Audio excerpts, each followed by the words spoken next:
সারা দেশে নানা কর্মসূচির মধ্য দিয়ে পালিত হচ্ছে বিশ্ব পর্যটন দিবস। পর্যটন দিবসের আয়োজনের খবরাখবর জানাতে চট্টগ্রাম থেকে আমাদের সঙ্গে যুক্ত আছেন সহকর্মী কাজী মাহফুজ এবং সিলেট থেকে যুক্ত আছেন সহকর্মী গোলজার আহমেদ।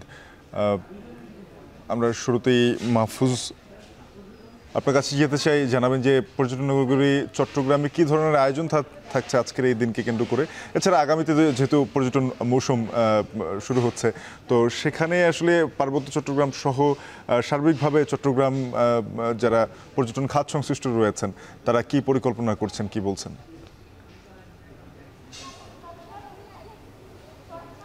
শাফিন, বিশ্ব পর্যটন দিবস উপলক্ষে সারা দেশের মতো চট্টগ্রামেও নানা কর্মসূচির মধ্য দিয়ে এই দিবসটি পালন করা হচ্ছে।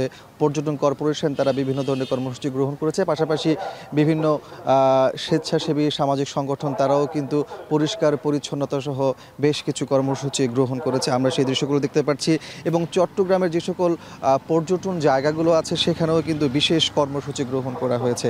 এই মুহূর্তে আমরা রয়েছি চট্টগ্রামের ফুসফুস খ্যাত সিআরবিতে, যেখানে আসলে দেশি বিদেশি পর্যটকরা এই মনোরম দৃশ্য দেখার জন্য, প্রকৃতির নয়নাভিরাম দৃশ্য দেখার জন্য আসেন, প্রকৃতির শীতল ছায়া উপভোগ করার জন্য আসেন। সেই জায়গাটি আসলে দীর্ঘদিন ধরে অপরিষ্কার আমরা দেখে আসছি।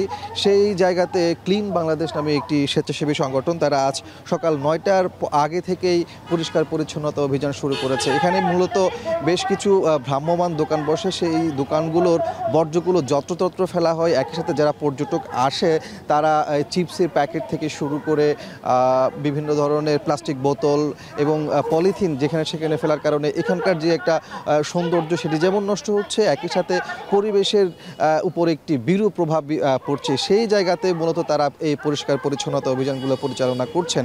আমরা দেখছি এখানে বেশ কিছু ময়লা তারা পরিষ্কার করে সিটি কর্পোরেশনের গাড়িতে তুলে দিয়েছেন এবং তারা বলছেন যে এখানে আগে কিন্তু বেশ কিছু বিন ছিল, কিন্তু সেই বিনগুলো আসলে চুরি হয়ে যাওয়াতে ময়লাগুলো নির্দিষ্ট জায়গাতে ফেলা সম্ভব হয় না, যার কারণে পর্যটক যারা আসেন কিংবা যারা এখানে ঘুরতে আসেন তারা যত্রতত্র ময়লাগুলো ফেলেন।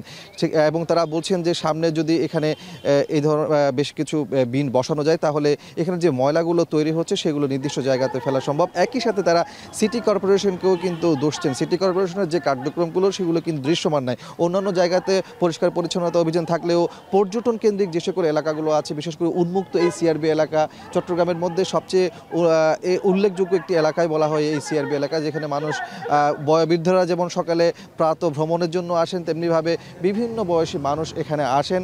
একই সাথে এই সিআরবিতে কিন্তু আমরা দেখি যে পহেলা বৈশাখ থেকে শুরু করে বড় বড় সাংস্কৃতিক উৎসবগুলো হয়ে থাকে।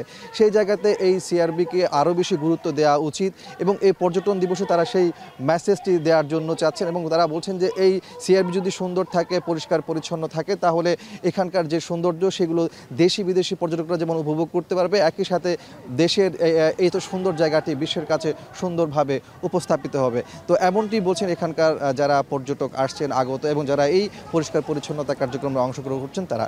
তো এই ছিল আমার কাছে চট্টগ্রামের সিআরবি থেকে পরিষ্কার পরিচ্ছন্নতা অভিযান বিশ্ব পর্যটন দিবস উপলক্ষে সেই তার সর্বশেষ তথ্য।